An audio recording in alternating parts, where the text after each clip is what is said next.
Mes très chers amis, Shabbat Shalom Mevorach, Medaber Israël Chavi Mira Anana, on a deux parachutes cette semaine.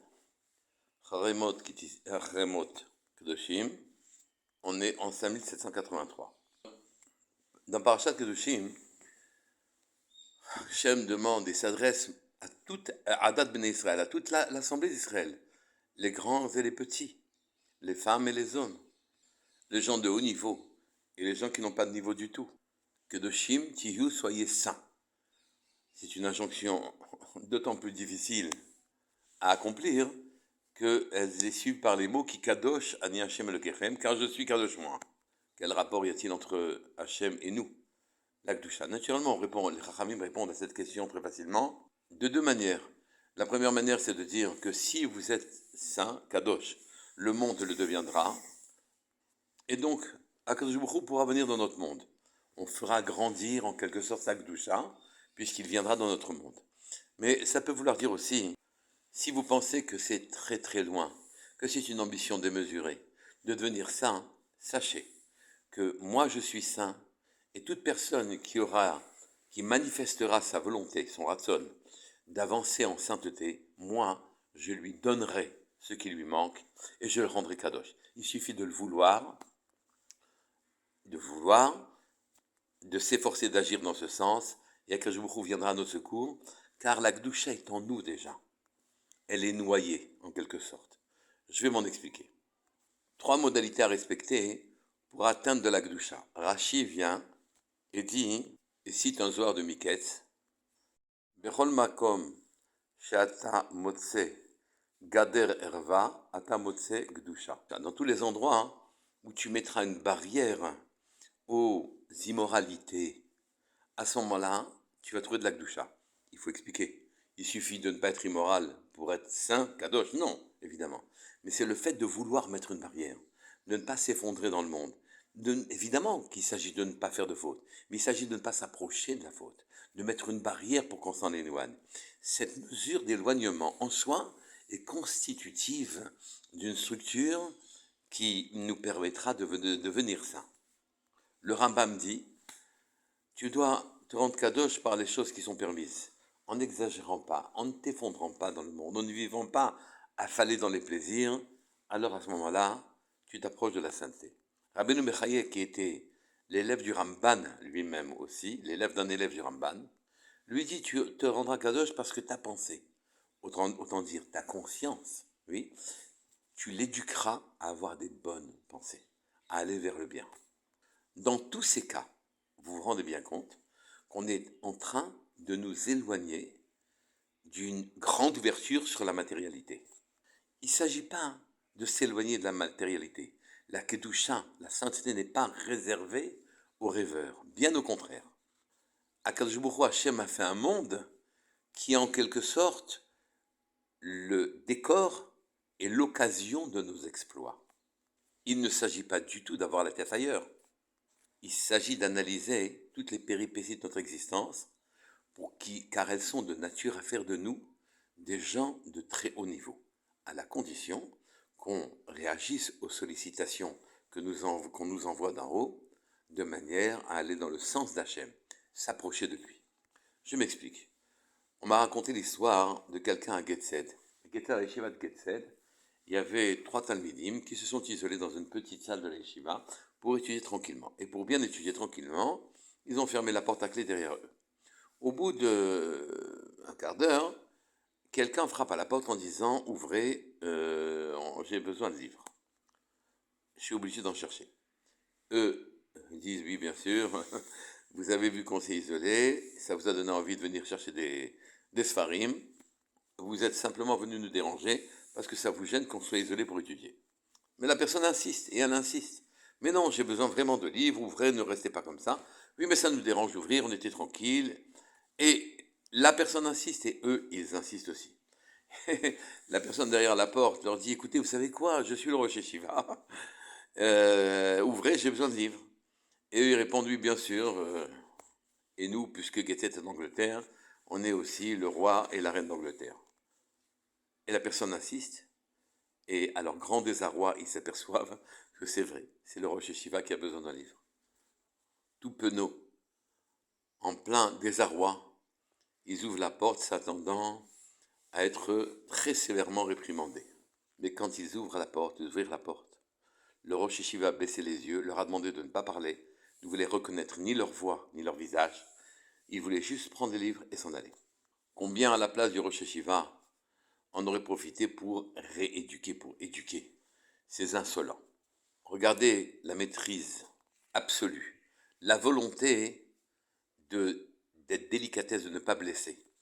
Dans notre paracha, c'est marqué le tikom velotidor, le tikom velotidor.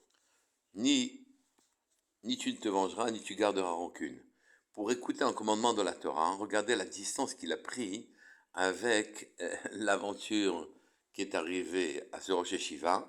Regardez combien il a mesuré son propos, il a mesuré ses réactions, et il a laissé tomber la très nécessaire réprimande et punition qui aurait dû s'en suivre. Cette noblesse et cette délicatesse, c'est ce qu'Hachem attend de nous. On ne doit pas se venger, dit le Chafetz Chaim. Ça va jusqu'où? Ça va jusque si une personne se perdait dans le désert. Perdue dans le désert, elle va mourir de soif. Et elle voit miraculeusement un convoi arriver vers elle.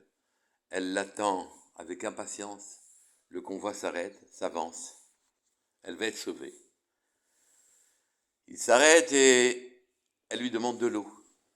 Et le monsieur dit, j'en ai pas assez. Je ne peux pas te donner de l'eau. Il dit, je vais mourir. Il dit, oui, mais je ne peux pas te remettre de l'eau. J'en ai pas assez. Et le convoi s'éloigne, laissant un moribond derrière lui. Et finalement, la personne s'en sort. Et des années après, quand cette personne s'est enrichie et qu'il prêtait son argent, faisait la mitzvah de prêter son argent à des gens qui en avaient besoin, se présente à lui le monsieur du désert et qui lui demande un prêt. Il le reconnaît naturellement. Sachez qu'il a la mitzvah ni de lui reprocher, ni de lui refuser le prêt si elle a les moyens de le faire. En fait, on nous demande d'être des malachim, d'être des anges, en utilisant le décor et les péripéties de notre existence pour pouvoir monter. Le Roch Israël sur la paracha, Kedoshim dit Al tireke susuke pered. Ne sois pas comme un cheval ou comme un âne, comme un mulet plutôt, Charlotte Lavine, qui ne comprend pas, qui ne distingue rien. Tu dois être vigilant et tirer parti des péripéties de ta vie pour pouvoir grandir.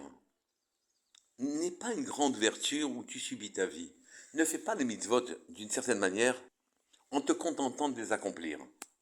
Demande-toi ce que l'on veut de toi dans ce monde. Sois vigilant. Vigilant, un peu comme un lynx en train de guetter sa proie, tu devrais être en train de guetter le moment de faire ta mitzvah qui va te faire grandir. Dans Yermiya, un passouk dit Kodesh Israël Hashem, Reshit Tevuato. Israël est un peuple kadosh pour Hashem. Prémisse de sa récolte. Ce n'est pas une manière noble de nous définir en nous appelant prémisse. Reshit Tevuato. Non, Reshit fait penser à la Chochma. Reshit Chochma Irat Hashem. La Chochma commence avec la crainte d'Hachem. Entendez, la recherche d'une perception claire, d'un sentiment qu'Hachem est avec nous, présent, et que nos yeux ne peuvent pas le percevoir, nos oreilles ne peuvent pas l'entendre, mais il n'empêche pas moins qu'avec notre sechel et notre conscience, à condition qu'on éduque notre conscience, nous pouvons à ce moment-là nous rendre compte que c'est lui qui nous suit pas à pas pour qu'on grandisse.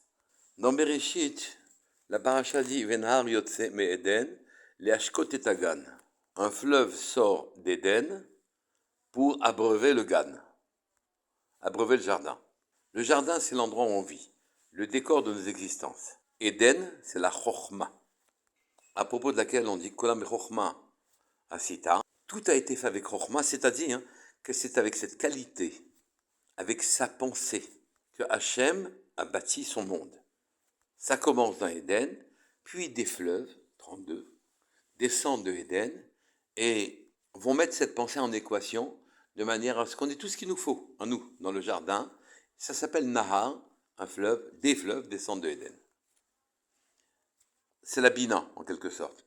La compréhension, une intelligence qui combine tous les éléments, qui sait qu'un homme, pour vivre, a besoin d'un sol qui ne soit pas qui soit sec, oui, a besoin du ciel, a besoin de la terre, a besoin de toutes ces choses-là.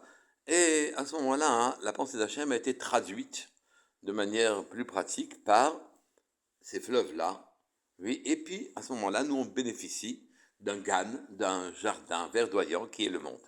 Éden, c'est la chokhma, d'où tout est venu. Kulam bechokhma asita. Tu as tout fait avec chokhma, avec cette qualité-là. Mais si la chokhma s'appelle Éden, de là vient aussi Adinout.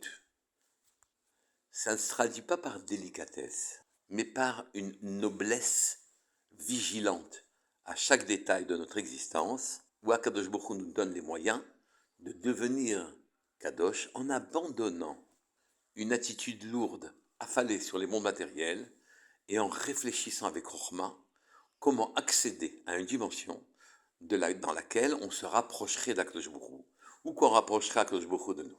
Ça, c'est Kedoshim Tiyu, et ceci s'adresse à tout le monde. Shabbat Shalom Mevorach, Kol Tov.